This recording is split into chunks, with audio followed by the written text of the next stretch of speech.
Hi friends, आप सभी का एमआरएफ एजुकेशन में स्वागत करते हैं। सभी परीक्षाओं के लिए अनुच्छेद संबंधी टॉपिक वाइज महत्वपूर्ण क्वेश्चन लेकर आए हैं जो आप लोगों के लिए सभी परीक्षाओं में महत्वपूर्ण साबित होगा। तो चलिए स्टार्ट करते हैं। फर्स्ट क्वेश्चन आपके सामने स्क्रीन पर।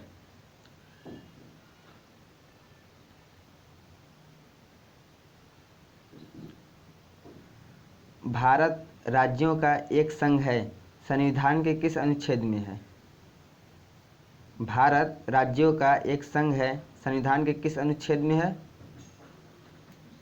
तो इसका राइट आंसर होगा अनुच्छेद 1 में। अनुच्छेद 1 में कहा गया है कि भारत राज्यों का एक संघ है। ठीक है, तो चलिए नेक्स्ट क्वेश्चन में चलते हैं।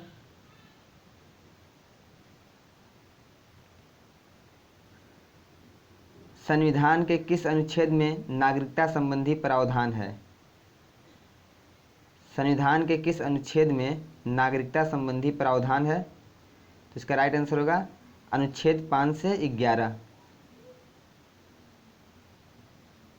संविधान के किस अनुच्छेद में नागरिकता संबंधी प्रावधान है? तो अनुच्छेद 5 से 11।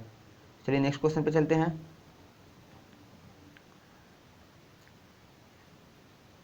प्रेस की स्वतंत्रता का वर्णन किस अनुच्छेद में किया गया है? प्रेस की स्वतंत्रता का वर्णन किस अनुच्छेद में किया गया है?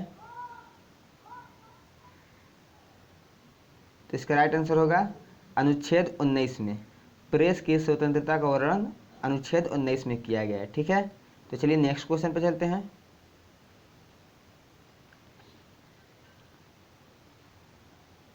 महान्यायवादी की नियुक्ति किस अनुच्छेद में है? महान्यायवादी की नियुक्ति किस अनुच्छेद में है? तो इसका राइट आंसर होगा अनुच्छेद 76 में। मोस्ट इंपॉर्टेंट क्वेश्चन है जो हर एग्जाम में पूछा जाता है। महान्यायवादी की नियुक्ति किस अनुच्छेद में है? तो अनुच्छेद 76 में। तो चलिए नेक्स्ट क्वेश्चन पे चलते हैं। किस अनुच्छेद के अंतर्गत संसद की संयुक्त बैठक बुलाई जाती है? किस अनुच्छेद के अंतर्गत संसद की संयुक्त बैठक बुलाई जाती है? तो इसका राइट आंसर होगा अनुच्छेद 108 के तहत। राष्ट्रपति इसकी बैठक बुलाता है, लेकिन इसकी अध्यक्षता लोकसभा अध्यक्ष करता है। ठीक है, किस अनुच्छेद के अंतर्गत संसद की संयुक्त बैठक बुलाई जाती है? तो अनुच्छेद 108 के तहत। चलिए नेक्स्ट क्वेश्चन पर चलते हैं। किस अनुच्छेद में धन विधेयक की परिभाषा का वर्णन किया गया है? किस अनुच्छेद में धन विधेयक की परिभाषा का वर्णन किया गया है? तो इसका राइट आंसर होगा अनुच्छेद 110 में। अनुच्छेद 110 में धन विधेयक की परिभाषा का वर्णन किया गया है। ठीक है, तो चलिए नेक्स्ट क्वेश्चन पर चलते हैं। राष्ट्रपति किस अनुच्छेद के तहत अध्यादेश जारी करता है? राष्ट्रपति किस अनुच्छेद के तहत अध्यादेश जारी करता है? तो इसका राइट आंसर होगा अनुच्छेद 123 के तहत। राष्ट्रपति जो भी अध्यादेश जारी करता है वो अनुच्छेद 123 के तहत जारी करता है। ठीक है, तो चलिए नेक्स्ट क्वेश्चन पर चलते हैं। संसद को अंतर्राष्ट्रीय समझौते को लागू करने के लिए विधि निर्माण करने की शक्ति प्रदान करता है, यह किस अनुच्छेद में है? संसद को अंतर्राष्ट्रीय समझौते को लागू करने के लिए विधि निर्माण करने की शक्ति प्रदान करता है, यह किस अनुच्छेद में है? तो इसका राइट आंसर होगा अनुच्छेद 253 में। अनुच्छेद 253 में। तो चलिए नेक्स्ट क्वेश्चन पर चलते हैं। संविधान के किस अनुच्छेद में वित्त आयोग के गठन का वर्णन किया गया है? संविधान के किस अनुच्छेद में वित्त आयोग के गठन का वर्णन किया गया है? तो इसका राइट आंसर होगा अनुच्छेद 280 में। संविधान के किस अनुच्छेद में वित्त आयोग का गठन किया गया है? तो अनुच्छेद 280 में। ठीक है, तो चलिए नेक्स्ट क्वेश्चन पर चलते हैं। संपत्ति के अधिकार को किस अनुच्छेद में रखा गया है? संपत्ति के अधिकार को किस अनुच्छेद में रखा गया है? तो इसका राइट आंसर होगा अनुच्छेद 300 क में। संपत्ति के अधिकार को किस अनुच्छेद में रखा गया है? अनुच्छेद 300 क में। तो चलिए नेक्स्ट क्वेश्चन पर चलते हैं। संविधान के किस अनुच्छेद में अस्पृश्यता का उन्मूलन करता है? संविधान के किस अनुच्छेद में अस्पृश्यता का उन्मूलन करता है? तो इसका राइट आंसर होगा अनुच्छेद 17 में। संविधान के किस अनुच्छेद में अस्पृश्यता का उन्मूलन करता है? तो अनुच्छेद 17 में। ठीक है, मोस्ट इंपॉर्टेंट क्वेश्चन है ये, याद कर लीजिएगा। चलिए नेक्स्ट क्वेश्चन पर चलते हैं। ग्राम पंचायत का गठन किस अनुच्छेद से संबंधित है? ग्राम पंचायत का गठन किस अनुच्छेद से संबंधित है? तो इसका राइट आंसर होगा अनुच्छेद 40। ग्राम पंचायत का गठन किस अनुच्छेद से संबंधित है? अनुच्छेद 40। ठीक है, ये हाल ही में यूपी त्रिपल पेट के एग्जाम में भी पूछा गया क्वेश्चन है। ठीक है, तो चलिए नेक्स्ट क्वेश्चन पे चलते हैं। किस अनुच्छेद के तहत भारत के राष्ट्रपति पर महाभियोग लगाया जा सकता है? किस अनुच्छेद के तहत भारत के राष्ट्रपति पर महाभियोग लगाया जा सकता है? तो इसका राइट आंसर होगा अनुच्छेद 61। अनुच्छेद 61 के तहत भारत के राष्ट्रपति पर महाभियोग लगाया जा सकता है। ठीक है, तो चलिए नेक्स्ट क्वेश्चन पे चलते हैं। राज्य चुनाव आयोग नगर निगम चुनाव को किस अनुच्छेद के तहत आयोजित करता है? राज्य चुनाव आयोग नगर निगम चुनाव को किस अनुच्छेद के तहत आयोजित करता है? तो इसका राइट आंसर होगा अनुच्छेद 243 के। राज्य चुनाव आयोग नगर निगम चुनाव को किस अनुच्छेद के तहत आयोजित करता है? अनुच्छेद 243 के। ठीक है, तो चलिए नेक्स्ट क्वेश्चन पे चलते हैं। निर्वाचन आयोग के लिए प्रावधान किस अनुच्छेद में है? Most important question. निर्वाचन आयोग के लिए प्रावधान किस अनुच्छेद में है? तो इसका राइट आंसर होगा अनुच्छेद 324। ये बहुत बार एग्जाम में पूछा हुआ क्वेश्चन है। निर्वाचन आयोग के लिए प्रावधान किस अनुच्छेद में है? तो अनुच्छेद 324। ठीक है, तो चलिए नेक्स्ट क्वेश्चन पे चलते हैं। किस संविधान में हिंदी भाषा के विकास के लिए निर्देश है? किस संविधान में हिंदी भाषा के विकास के लिए निर्देश है? ये भी इंपॉर्टेंट क्वेश्चन है। तो इसका राइट आंसर होगा अनुच्छेद 343। किस संविधान में हिंदी भाषा के विकास के लिए निर्देश है? तो अनुच्छेद 343। नेक्स्ट क्वेश्चन, वित्तीय आपातकाल की घोषणा किस अनुच्छेद से संबंधित है? वित्तीय आपातकाल की घोषणा किस अनुच्छेद से संबंधित है? तो इसका राइट आंसर होगा अनुच्छेद 360। वित्तीय आपातकाल की घोषणा अनुच्छेद 360 से संबंधित है। चलिए नेक्स्ट क्वेश्चन, संविधान में मंत्रिमंडल शब्द का एक बार प्रयोग हुआ है, यह किस अनुच्छेद में है? संविधान में मंत्रिमंडल शब्द का एक बार प्रयोग हुआ है, यह किस अनुच्छेद में है?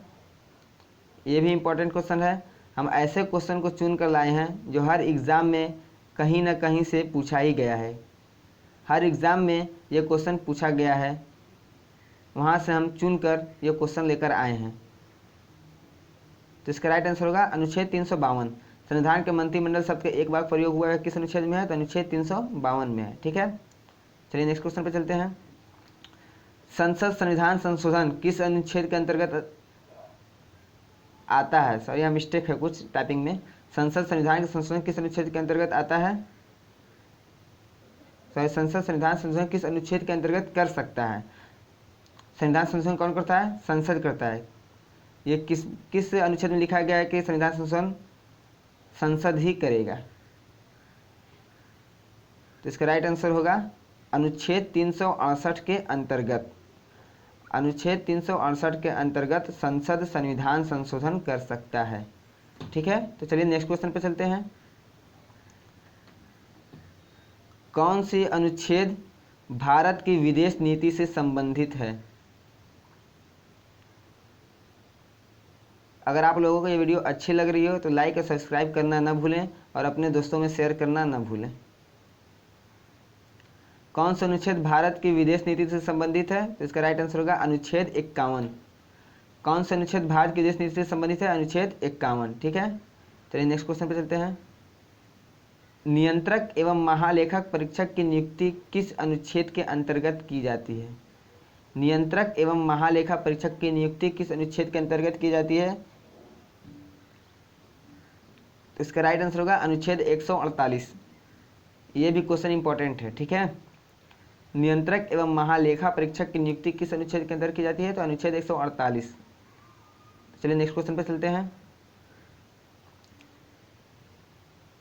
समानता का अधिकार किस अनुच्छेद के तहत आती है?